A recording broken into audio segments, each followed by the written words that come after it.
काबुल से पलायन की दर्दनाक हालात में जरा भी बदलाव नहीं दिख रहा है। लोग जल्द से जल्द अफगानिस्तान छोड़ना चाहते हैं। लोग तालिबान से बचकर एयरपोर्ट की तरफ बढ़ रहे हैं और तालिबानी आवाम पर गोलियां दाग रहे हैं। अफगानिस्तान से सबसे बड़ी खबर सामने आई। पुली हिसार इलाके में अफगान लड़ाकों ने तालिबान को खदेड़ दिया है। कई इलाके से तालिबानी कब्जा छुड़ाया गया है। इसके अलावा दी सलाह इलाके में भी स्थानीय अफगान और तालिबान के बीच भीषण जंग जारी है, जिसमें तालिबान घिरता हुआ दिख रहा है। काबुल पर तालिबान के कब्जे का आज 6 दिन हो गए हैं। इन 6 दिन में काबुल एयरपोर्ट पर मची अफरा तफरी एक पल के लिए भी कम नहीं हुई। लोग देश छोड़ने के लिए अमेरिकी सैनिकों के सामने मदद के लिए गिड़गिड़ा रहे हैं।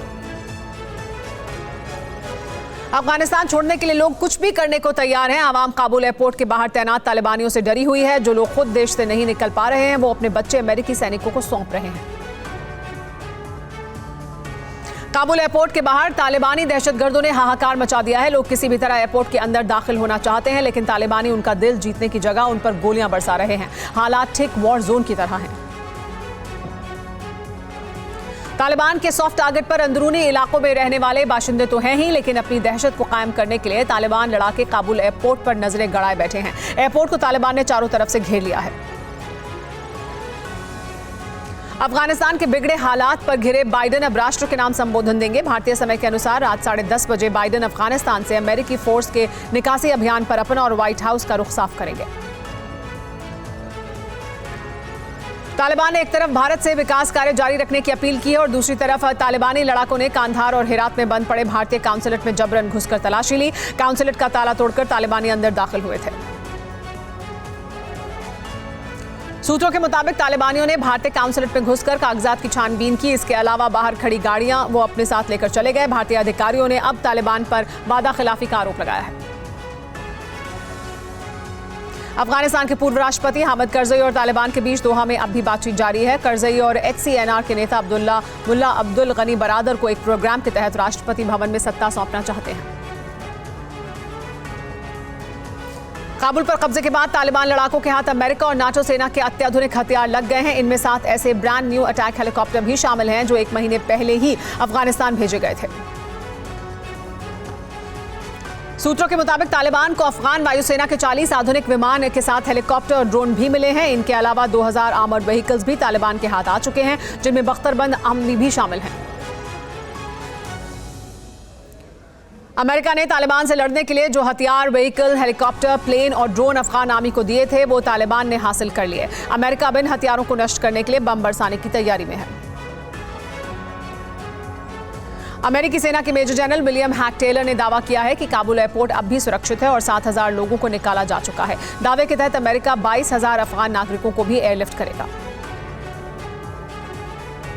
अमेरिका ने अफगानिस्तान के हालात पर जारी अपने बयान में बताया है कि इस वक्त भी काबुल में जमीन पर अमेरिका के करीब 5200 सैनिक तैनात हैं। यही सैनिक काबुल एयरपोर्ट की सुरक्षा समेत फ्लाइट ऑपरेशन में जुटे हुए हैं। अफगानिस्तान में अफरा तफरी भरे माहौल के बीच तालिबान अपनी दहशत कायम करने की कोशिश कर रहा है, तो वहीं अफगानी लोग भी बगावत पर उतर आए हैं। कई लोगों ने सड़क पर तालिबान के खिलाफ आवाज बुलंद की है। अफगानिस्तान में सरकार या काउंसिल के गठन का रास्ता साफ हो चुका है। इस सत्ता के 5 चेहरे मुल्ला बरादर, हिब्तुल्लाह खुनजादा, मुल्ला मोहम्मद याकूब, सिराजुद्दीन हक्कानी और शेर मोहम्मद स्तानकिनज़ई भी पूरे मुल्क का भविष्य तय करेंगे।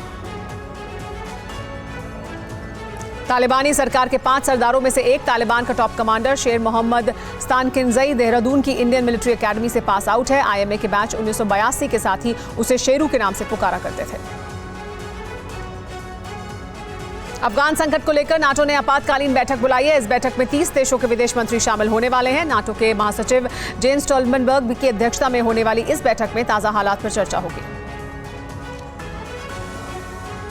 नाटो के सदस्य देशों के विदेश मंत्रियों की बैठक वीडियो कॉन्फ्रेंसिंग के जरिए होगी, जिसमें आगे की कार्रवाई तय होगी। इसके पहले नाटो के महासचिव तालिबान की जीत के लिए अफगानिस्तान के नेतृत्व को जिम्मेदार ठहरा चुके हैं।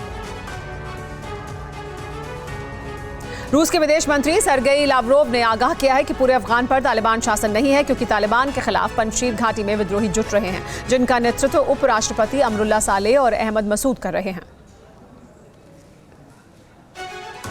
अफगानिस्तान में तालिबान राज आ गया है, लेकिन अभी जंग खत्म नहीं हुई है। उपराष्ट्रपति अमरुल्लाह सालेह के साथ नॉर्दर्न अलायंस ने एक बार फिर जंग का ऐलान कर दिया है। पंजशीर घाटी से अहमद मसूद तालिबान के खिलाफ किलेबंदी करेंगे। तालिबान ने अफगानिस्तान पर कब्जा किया। इस्लामिक अमीरात अफगानिस्तान नाम भी रख लिया, लेकिन देश चलाने के लिए तालिबान पाई पाई को मोहताज है। अफगानिस्तान के पास रिजर्व में विदेशी मुद्रा ही नहीं है। फिक्र आपकी, सोमवार से शुक्रवार रात 9 बजे सिर्फ TV9 भारतवर्ष पर।